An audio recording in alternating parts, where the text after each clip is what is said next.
Good morning. We appreciate you joining us today for a discussion on the navigation of the shifting media landscape.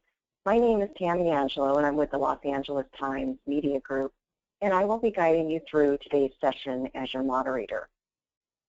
Our keynote speaker today is Earl Baer. He's our Director of Digital Advertising at the Los Angeles Times Media Group, and I will introduce Earl in just a moment. But first, I'm going to turn it over to Ray Arroyo, who is your Orange County Digital Manager with the Los Angeles Times, and he'd like to provide a few words of thanks and acknowledgement. So, Ray, I will turn it over to you.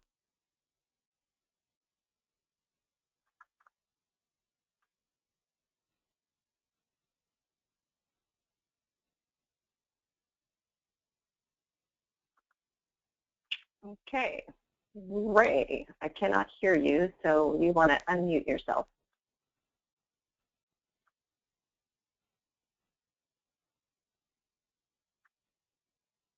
Hello, Tammy, can you hear me now? Perfect. Hi, Ray. Hi, thank you. On behalf of the Los Angeles Times Media Group, we would like to express a very sincere appreciation for the opportunity to create a digitally focused marketing webinar series in partnership with the local chambers. And additionally, we would like to recognize the hard work for this initial session and all the sessions that will follow. Thank you to Kyle Woosley, President of the Costa Mesa Chamber, Diane Pritchett, Executive Director of the South Coast Metro Alliance, Jerry Wheeler, CEO of the Huntington Beach Chamber, Laura Henkels, Executive Director at the Laguna Beach Chamber, Heidi Gallegos, CEO of the Brea Chamber of Commerce, Steve Rosansky, CEO, and Pam Smith, Director of the Newport Beach Chamber, Carlos Muñiz, Vice President, and Carlos Barahona, Director of the Orange County Hispanic Chamber. Again, thank you. Tammy? Great, thank you, Ray. So before we get started, I'd like to go over just a few items so that you know how to participate in today's event, and we certainly appreciate your participation and welcome it. If you see on the screen here, there is a screenshot of an example of what your interface looks like. So you should see something like this on your own computer desktop, probably over in the upper right-hand corner. So if you're listening in on your computer speaker system, that's generally the default. However, you are more than welcome to use your telephone as well. And by clicking on the little radio button that says telephone, it will display the phone number as well as the access code and your PIN. You also have an opportunity, even though we are on listen only, to send in questions. So on that same little control panel, you should see a question box. So feel free to send in questions now or even any comments. And then throughout the session, we will stop and Earl will answer some of the questions, and we will take some extra time at the end to answer your questions as well. So a couple other notes, we are recording the session, and afterward we'll send you a link to the session as well as the MP4 of the session. And we are also on Twitter feed today, so hashtag LATMG Digital if you would like to tweet about the session during the session, and of course afterwards we'd love to hear your comments.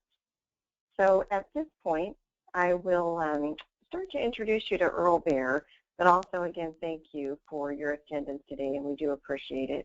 As part of our continuing efforts here at the Los Angeles Times, we believe that we are the most relevant force and voice shaping the digital advertising in Southern California.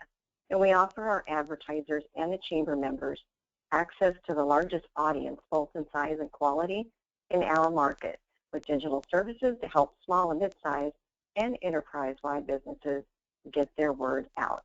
So at your convenience, we encourage you to visit latimes.com and reach out to your fellow chamber member, Ray Arroyo, at ray.arroyo@latimes.com for our services that are specifically designed for chamber members.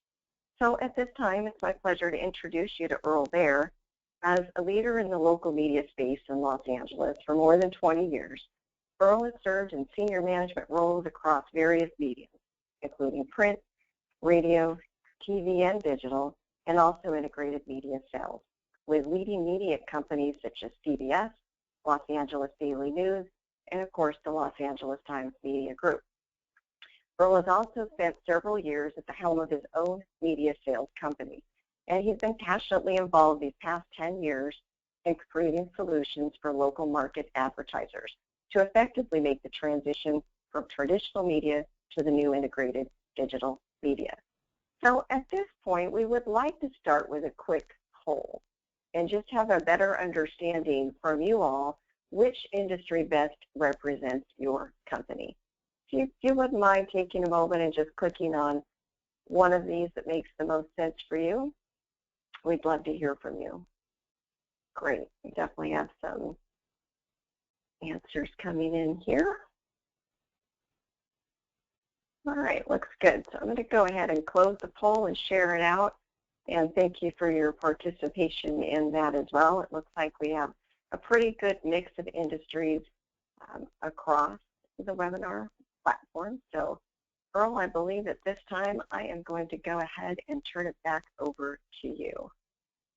All right, thank you, Tammy, and thank you to all of you who are joining us on this webinar today. We hope that this will be the first of several that you join us for as we kind of educate and inform and hopefully enlighten some folks about the shifting media landscape.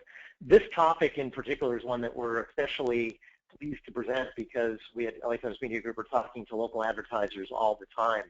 And the media landscape has dramatically shifted over the past decade, if not, just about every 6 months, as you guys can probably relate. And, we've been part of that shift as well, and we've felt the seismic shaking that's gone on within local media. We've had local advertisers use words like confusing, frustrating, even scary with regard to how much things have changed. But we really try to get back down to basics and try to talk to advertisers about what has changed, but also what hasn't changed, and get to sort of simplified terms as to how to navigate the media environment in 2015 as it compared to the past. So let's walk through a couple of slides here. Let me see if this is going to the next slide. All right. So first and foremost, getting back to basics, when you really do look at what the needs of local businesses are and their communication to their customers and their prospective customers, a lot has changed, but a lot hasn't. And if you really kind of simplify it, there's 3 basic needs that advertisers still have that they've had for many years now. First and foremost is getting the word out about their business to people who don't know about them and letting people know what's going on in their stores or within their businesses that would compel them to call them up or come into their location and find out what they have to offer. Second is being found and being seen. Whether you're doing that sort of getting the word out, push advertising out to the marketplace, you also want to be found and be seen when people are looking for your type of product or service. And that's a second of those 3 needs. And then the third is managing the conversation. Whether you're doing anything proactively to get the word out about your business or doing anything to be found and be seen when people are looking for you, people are still talking about your business. So to add a little bit more clarity to this, in the days not so long ago, getting the word out was a little bit easier because there weren't as many media choices. You could run an ad in, for example, the LA Times and reach half the marketplace because half the marketplace read the newspaper or the Orange County Register in the Orange County area. As you know, that has shifted quite dramatically. As far as being found and being seen, wasn't so long ago you could put an ad in the local yellow pages, and when people were looking for your type of product or service, that's where they found you. And then as far as managing the conversation, as long as you did a good job of customer service and taking care of your customers, people would ask questions to each other at cocktail parties or dinner parties and say, hey, do you know a good plumber? Do you know a good place to go get this type of service? And that information would be shared that way. Those were the easy days. So things have changed quite a bit. Getting the word out has become a lot more fragmented. There's so much more flood of media coming at us between cable TV, 24-hour news, streaming radio, satellite radio, TV, cable. There's so many choices out there in terms of the way that we consume media. So we need to understand how to best navigate that. When it comes to what used to be the yellow pages, now we know that that searching is going on online through Google, Bing, and Yahoo for the most part, and that's the way people find out about products and services. And then as far as managing the conversation, people may still be looking for referrals from friends when they meet up with them at parties or on the sports fields with their kids, but before they even get there, they're probably checking directories and review sites and finding out information about your business. So most major companies that offer digital services these days offer services, as do we at the LA Times. We offer ways to manage all of this communication with your customers. For the sake of time and for the sake of focus today, we're going to focus on one specific topic, and that's getting the word out.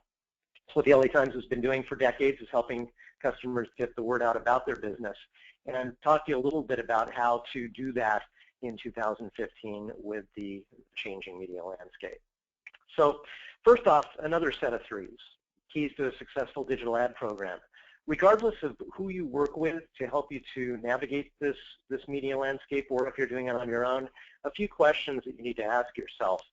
Number one is, are the companies that you're working with or the sites you're working with, do they have a deep enough access to audience for you to be able to do what you need to do to get the word out about your business? And that size, it's not just about size, it's also about quality. There's a lot of ways that you can buy a lot of cheap digital impressions through ad networks or ad exchanges, but knowing that it's the right audience and the right quality audience that you're reaching through that audience access is really important as well. So that's number one. We'll dive a little bit deeper into that. Second is effective targeting. Unlike a lot of other mediums that offer just one message that goes out to a mass audience, one of the great things about digital is the ability to effectively target specifically the customer you're trying to reach, and we'll dive a little bit deeper into that capability today as well. And then third is, once you've found your audience, you've been able to target more precisely who you're trying to talk to, what are you trying to tell them? Messaging and delivery channels are very important, and not just the ad message that you're getting across, but also the ad environment in which your message is being delivered. That can have a key factor in terms of the success or the non-success of the campaign. So getting into a little bit more detail, we talked about the fragmentation of the marketplace and the fact that once upon a time you could put an ad in the LA Times, for example, and reach basically about 1 out of every 2 people in the marketplace. That's obviously changed quite a bit. LA Times, truth be known, actually reaches more people right now than we have in many, many years, but they're looking at our content through different sources. They're looking at us in the newspaper still in great quantities. They're looking at us on desktops, on mobile phones, on tablets, so they're accessing that information in different places. But all told, we're not reaching half the marketplace anymore. LAtimes.com, our website is fortunate to reach upwards of 20% of the adults in the greater LA and Orange County area. But you can see that with the other sites in the marketplace, there's not a mass market reach of the marketplace. So that's where we get into offering one platform, such as LAtimes.com, and then in many cases we extend the reach of our offering to our advertisers by offering access to other audiences through other websites as well. And we'll talk a little bit more about extended reach here, but that's important. And then in terms of quality, when you're looking at the sites or the site clusters that you're using to advertise digitally, you also want to ask the question is, who's reading these sites? Who is the audience? And does it match up with your target audience? First and foremost, are they the right age? Are they the right demographic? Are they do they have kids in the household if that's what you're trying to reach? Are they young adults who don't have kids yet and maybe they have other interests? You need to look at demographically who they are. Secondly, where they are. A lot of websites have very broad reach all over the country, all over the world. Being able to effectively target your audience geographically and having enough mass reach in the areas that you're trying to communicate with and the customers that you're trying to reach is very key as well. And then also very important is, what's their consumer profile? Do they have the propensity to have an interest in your type of product or service?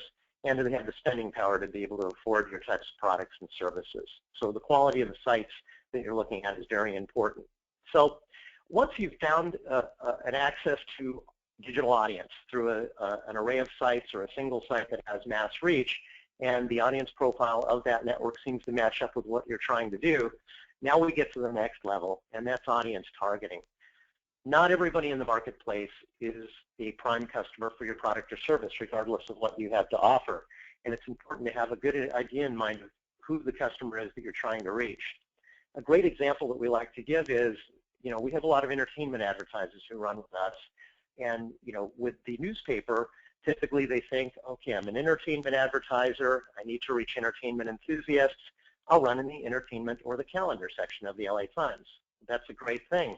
But what if those advertisers had the capability of saying, I want to run an ad campaign with you in the newspaper, but I only want my ad to show up when I'm reaching an entertainment enthusiast who lives in Orange County, because not everybody who reads our calendar section is interested, for example, in live theater. And if that's the target we're trying to go after, wouldn't it be great if that ad would pop up only if it was in front of a live theater enthusiast? It might not even be in our calendar section, might be in our sports section, might be in our main news section. That's the degree of targeting and capabilities that we have digitally, is to be able to do that sort of effective targeting by geographic area, by demographic profile, and by the behavioral profile of the consumer. And we'll get a little bit more detailed on what those three are. Let's start with geo. So we're in what's called the LADMA, the LA Demographic Marketing Area. It's a large, large landscape. The LADMA is made up of 5 counties. It's made up of 18 million people and 52,000 square miles. It's probably the biggest DMA in the United States. So a lot of advertiser services will offer you access to the LADMA. If you're like most businesses, your customer is not across that 52,000 square mile radius. You need to figure out how you can target your customer effectively. And that's where it's really important, if you're, for example, in an area in Orange County, is to be able to determine what kind of radius targeting you need to do. We can get down digitally down to the zip code level. So for example, if you're in Costa Mesa, but you really want to reach the most affluent households in the area, we can target to the most affluent household zips in the Orange County area and target your message that way. So to be a little bit more precise, we can do radius targeting by miles or by zip codes. When you get to mobile, we have even more capabilities, which are pretty amazing. We can actually get down to the latitude and longitude level of where a customer is actually looking at their phone. So if most people have GPS activated on their phone, which means that they're looking at mobile sites, mobile apps, we have the ability to actually geo-target to radiuses around locations and serve advertising to them that way. So very powerful way to identify people by geographic location digitally. So that's one of the 3 targeting tactics that we talked about. The first was geo. Second one and the third one were behavioral and demographic.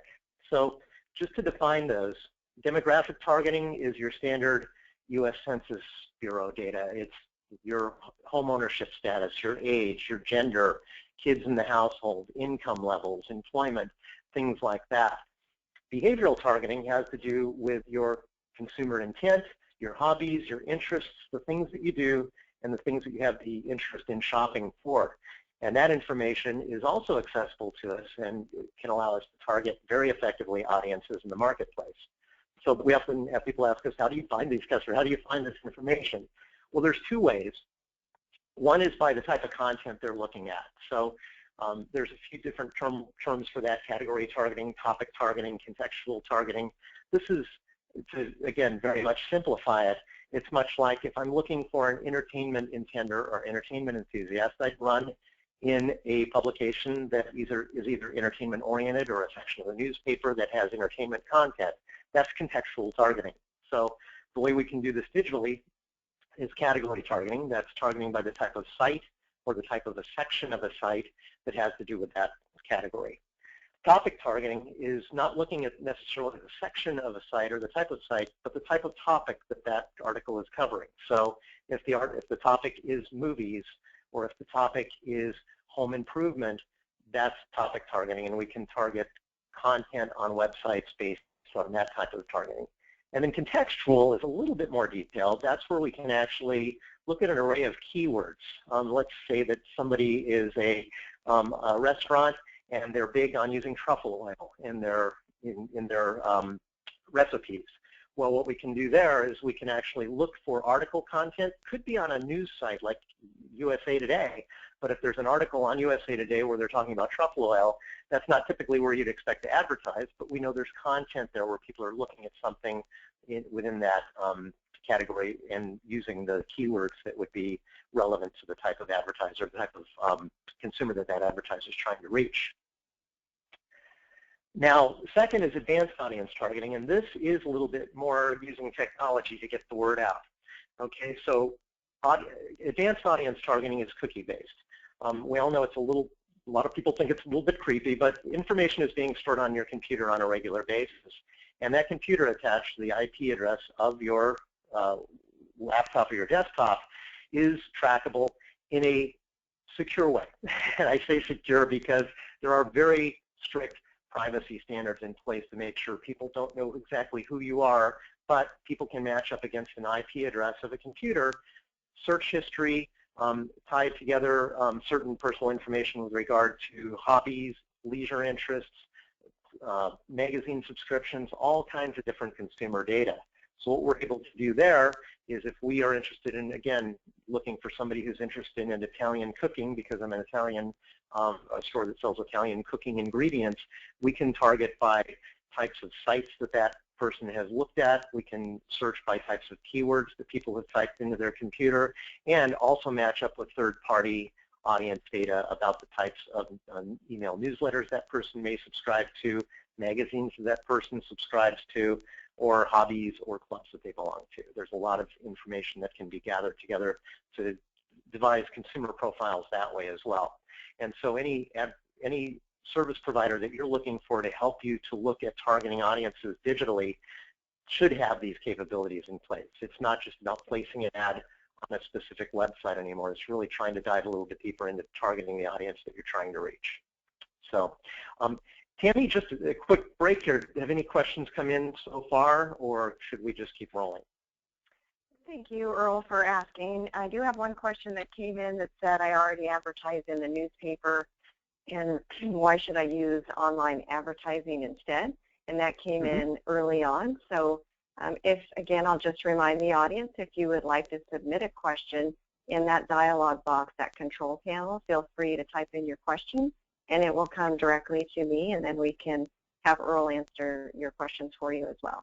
So yeah, now that's a great question that comes up frequently, and there's a pretty easy answer to it. So with LA Times Media Group, we have still a substantial amount of people who read the newspaper every week, upwards of 500,000 that access the newspaper on a daily subscriber basis. Sunday is even much bigger than that.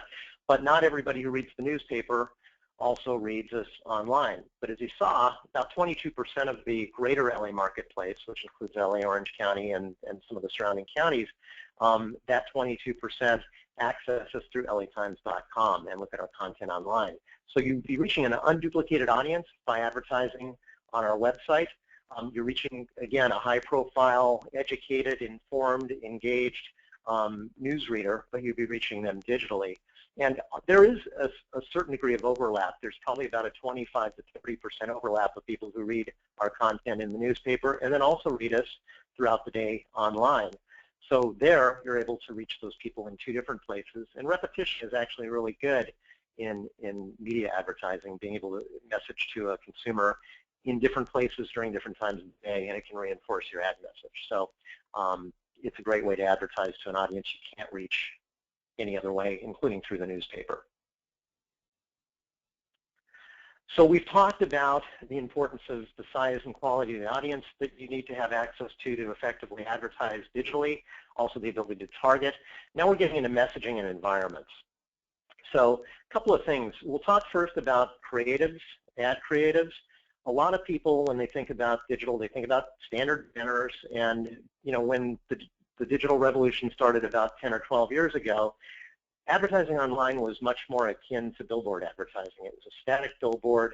It was kind of there on the side of the road, and as you went through your journey online, you'd see these billboards appearing, and they didn't move, they didn't do much.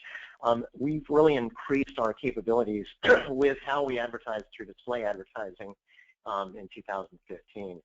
We have much bigger and bolder ad sizes. We have much more ability, as the technology has improved with computers, to make things animate and make things move, and even make things interactive as people are searching through the web. I'm going to show you a couple of examples of ads that we have in our creative gallery that kind of give you an idea of that.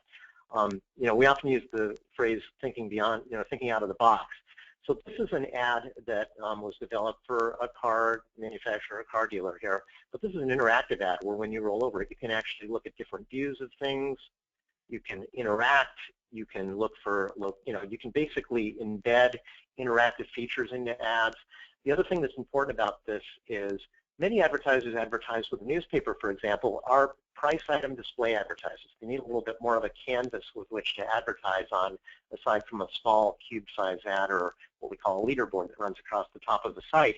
With this sort of ad treatment, you can have things roll over and expand into a full-page interactive display ad, and we're starting to do that for some of our retail advertisers, where we capture all the price item elements of their newspaper ad, but inject interactivity into it. When you click on an item, you can go to the website of that advertiser and find out more detail about it. And then I'll show you another extreme. This is an ad that basically can take over a page. So this was a promotion for a movie, and we can do things that float over the page, are impossible to miss, and draw attention to what you're trying to communicate out to your advertisers. And we have all these resources within our organization to build these ad creatives out for you. And there's a lot of other ad creatives with regard to mobile, ad mails, things that you can utilize digital to communicate through. The other one that's an emerging one that we get a lot of questions about is branded content, and we're doing a lot of this right now. So branded content is not so much a typical ad, but it's an editorial-looking piece, clearly marked as brand publishing or as sponsored content, but we can write articles about a business or about a destination or about a topic and basically embed information within that content that can showcase someone within our marketplace as a provider of that product or service. Here you can get into very impactful photography, you can embed video, and tell a story. This is more storytelling than your traditional standard advertisement, and can be very, very effective. And being in a trusted environment like an LAtimes.com or a news site or an information site really lends credibility to the message that's being communicated. Another thing to note, in addition to the different types of ads that you would create and deploy through digital, is to think about the types of sites that those ads are being showcased on and the types of environments. Many of you probably know what responsive design is, and for those of you who don't, I'll just quickly say responsive design is a website that, as you move from screen size to screen size, from your full desktop to a tablet to a mobile phone, all the same information appears there, but just repositions to be rendering effectively on that screen size. And LAtimes.com, for example, is one of those sites. The thing that's really important about that is there are many sites out there, including some big sites like I mentioned USA Today earlier. USA Today has a website, but it's not responsive, which means that if you want to reach USA Today's mobile audience, you would need to buy a separate part of your ad campaign just to target mobile users. Why that's a little bit tricky is that the amount of users that are accessing content now on mobile phones in particular is rising dramatically. LA Times, in some months, over a third of our page views to our content on LAtimes.com are happening from mobile phones. So if you're not buying a campaign on a responsive design site and also buying that separate campaign digitally or mobilely with that publisher, unless you're with a site like LAtimes.com, you'd be missing that mobile audience. With LAtimes.com and other sites that have responsive design sites, if you run an ad campaign with us, your 300 by 250 cube-shaped ad, which you saw on that earlier screen, will render across all screens. So you're capturing that audience regardless of where they are, and that's really important. Also important to note that sometimes you want to have a different message for the people who are looking at you on a mobile phone as compared to somebody who's on a desktop or a tablet who might be at home. You can actually now, as I talked about, the mobile targeting that we can do, as people are getting closer and closer to your location, you can invite them in knowing that they're within a couple of blocks and saying, we're right around the corner, come on in, and we'll give you a special free gift. We'll give you a special free dessert. We can do a lot of fun things with digital with regard to advertising to mobile sites. The other thing about websites and web environments that we think is very important is going back to the traditional real estate phrase, location, location, location. It has a big bearing on your advertising and your message depending on which type of site you're advertising on. So the difference between advertising on a credible news or information site as compared to advertising on a questionable content type of site is really, really key. So the things that you want to look out for when you're looking at the types of sites that a provider is telling you that they're going to be running you on is what type of site is it? Is it something that's a credible type of news environment, or is it an information site, or is it something that's more entertainment, or is it a lyrics website? There's all kinds of different sites out there, and not all of them have the same sort of ad environment that lends a credibility factor to your ad message. Look at the ad environment on the site. Is it very cluttered? Are the ads really crammed into the content, or is there a lot of white space where the ads pop off the page? That's something very important to look at. Ad positions. There's the term above the scroll and below the scroll, but are your ads able to be appearing on that first view when people look at a website, or are they more down at the bottom of the page? Looking at where your ads appear, it can have a big bearing on the success or failure of an ad campaign. What ad sizes do they have to offer? We had mentioned the standard cube ad, which is what we call 300 by 250. Those are great, and especially if there's a lot of white space around it and you have some aspect of dynamic animation or rich media, we call it, where things actually can expand out of that, the boundaries of the cube. That's good. But also some of the larger ad sizes, like the 300 by 600, which is that larger size that I showed you earlier. Very important to see if you can utilize those as well. Creative ad types. Do the publishers that you're working with have the ability to do things that are very dynamic and attention-grabbing if you're trying to get a message across in a very dynamic way? Some publishers do, some publishers don't. Really important to look at what other types of advertisers are advertising with the sites that you're planning to run on. You can tell a lot from a site if they have a lot of national type advertisers and reputable retailers or service providers in the marketplace. That's key. If they look like they're just running remnant ads about how to get out of debt or to reduce fat and things like that, you know that they're probably not selling a lot of ads, and there's probably a reason for that. And then brand safe. This is becoming more and more important. There's a lot of sites out there that are questionable in terms of their practices of ad serving. They will sometimes put ads at the bottom of a page and still charge you for an impression, whether or not you viewed it or not. And there are even some that go to the extreme of actually having what are called bots within their ads clicking on ads. So you're getting click-throughs, but not from a real live person. So running with reputable websites and website networks is a very important part of what you should be looking at when you're thinking about who to work with. And then the last thing just to recap, we've talked about size and quality of audience. We've talked about the ability to target, and then messaging and environments. Those are really the three things that we really encourage advertisers to look at when they're going to engage with digital advertising. And if you've tried digital before, and we hear a lot of people say, we tried digital before, it didn't work, you got to ask your questions about what kind of audience reach you had, what types of targetability you had within those sites, and again, what kind of environments were the ads running on. And we know very well that digital works very, very well if you do it right. The other thing to ask when you're talking about working with a provider to help you with digital advertising is to ask what kind of service support and resources they have. And specifically what we're talking about is there's different levels of ad serving technology where you know that ads are going to effectively serve on a site, that they're going to render the way you want them to render.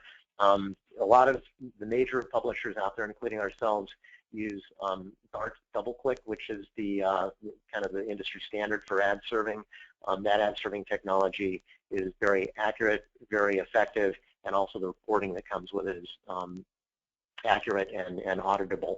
So it's you're getting accurate information about how your ads are being served. Somebody can help with this campaign strategy and planning. You know, we have a combination of advertisers who work with large agencies. The agencies kind of know exactly what they want to buy, how many impressions, how they want to target. But most advertisers that we work with here in the LA Orange County market don't have agencies. They need some help with how do I effectively target audiences? What is my strategy for this campaign? When do I want it to run? What days of the week? We can help you with all that, and any reputable person helping you with an ad campaign should be able to help you with strategy and planning. Ad design and production. Ad production should not be an afterthought. That's really your messaging, and having somebody who can help you with the development of really compelling looking display ads that reflect the brand that you're trying to reflect, and the messaging and the call to action that you're trying to reflect is really a key important part of a campaign. Marketing research and insights. You know, there's a lot of companies that don't have access to being able to give you insights into where your target customer might be. We have a full service marketing department here and research department at LAtimes.com that can help you to find out information about where your customer is and their interests beyond even your products and services and where you might be able to reach them. Campaign optimization, this is also very important. With digital ad campaigns, it truly is not a set it and forget it type of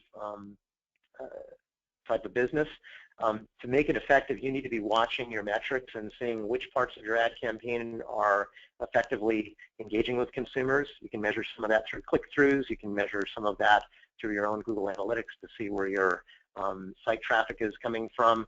But being able to look at what's working and what's not working, or which working better than other tactics, and going more with that is a key part of what we do. And we watch campaigns very closely as the weeks and the months go on here to make sure that we continue to improve performance over time.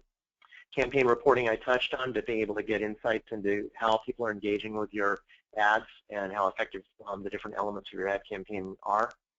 Reach extension, I mentioned earlier that no one website, including one that's even as large as LAtimes.com, no one website reaches everybody. So even here, once we kind of are able to lay in our premium news audience and be able to offer that to advertisers, we have a spectrum of other brand safe sites that we can offer through our Times Plus program that we can offer out to advertisers for expanded reach of their target audience. Most of the better providers of digital services that you might have to offer would also have reach extension capabilities. Content creation, this is getting into branded content, but being able to have people who can actually write quality articles and quality material that reflects your brand and reflects your business is really important, something to ask about. Having the ability to deliver video. A lot of folks in the local markets that we work with, big and small, are running local cable TV commercials, have video content. As you are well aware, if you're like me, you record a lot of your TV material and you watch it later on your DVR, or you look at it on demand. And more we're having advertisers telling us that their standard TV advertising is not working as well as it used to because people are skipping through commercials. Well, video and video pre-roll capabilities on digital can allow people to, or allow advertisers to really have their video content viewed and seen, and with more frequency than in many cases even broadcast. Ad mail programs are very effective. Find out if the provider you're working with has ad mail lists, people who have opted in to receive consumer messages. We have one here at the LA Times where we guarantee a 10% open rate, and we get a lot of engagement from people. And with ad mails, you also have the ability, if done right, to be able to effectively target by demographic, geographic, and behavioral profile the audiences that you're trying to reach. And then last but not least is also digital marketing services. We touched on early on, but that being found and being seen aspect of digital marketing is really key. Having a website that can be viewed across different devices and again, accurately reflects the type of message and brand that you're trying to get across. Pay-per-click search marketing and search advertising is something that a lot of companies like ourselves offer and do very well. Search engine optimization, social media management, getting into that, managing the conversation part of what we talked about earlier. Digital marketing services becomes a part of the overall landscape of things that you want to look at. And if you're working with somebody to work with them to help you get the word out about your business digitally, you should probably ask if they also have the ability of helping you with marketing services like pay-per-click search, and also help you with things like social media management and reputation management and things like that. So we're coming up on about 40 minutes here. Just want to do some quick recaps on things that you can do right now to sort of prep yourself for having a conversation with a digital advisor.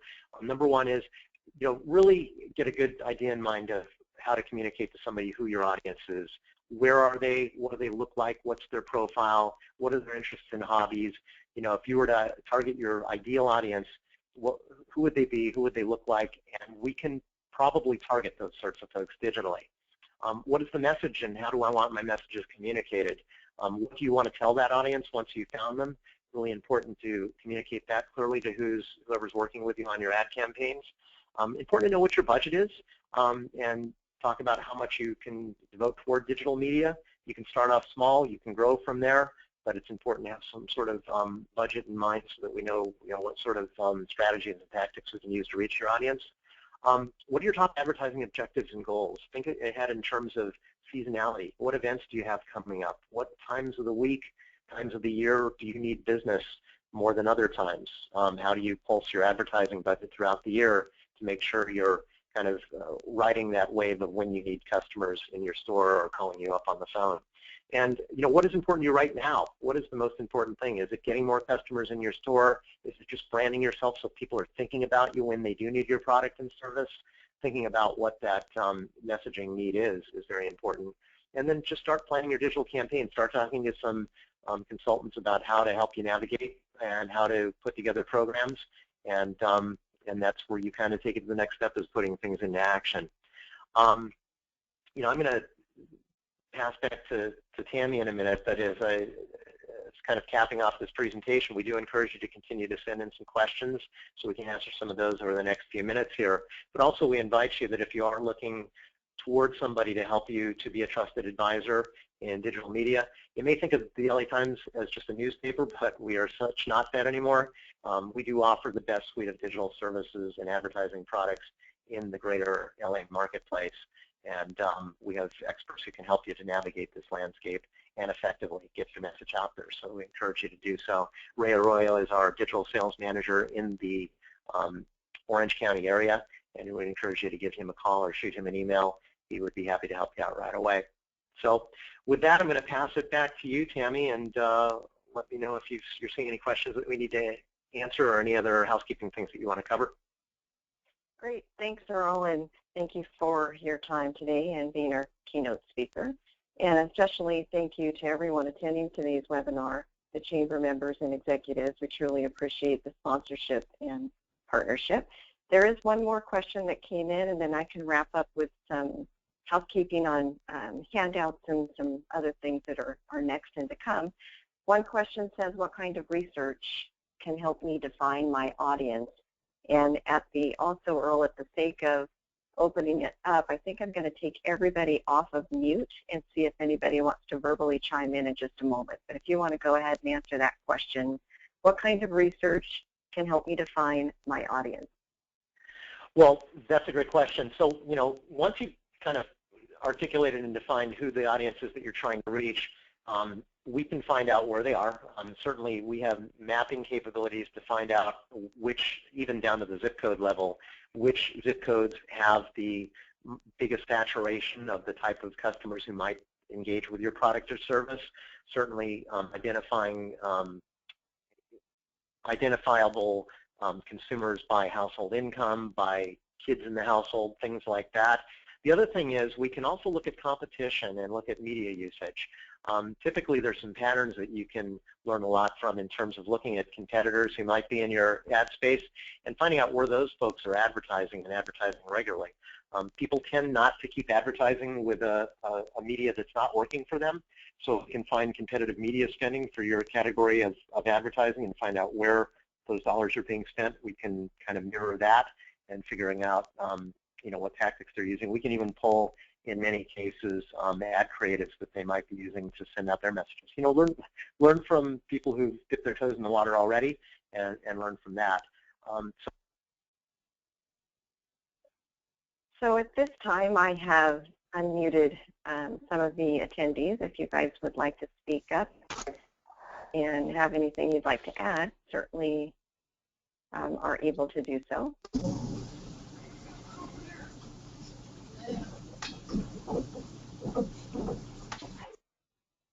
All right, so it looks like we don't have any more questions coming in. Just as a wrap up, again, thank you on behalf of the Los Angeles Times Media Group and our entire team and the Orange County team. We will be sending out a recorded version of this webinar along with some handouts. Over in that control panel, you have the option to download a couple of the handouts right now, and then we will also include a few of the handouts in the follow-up email to go out. So thank you. Have a great day.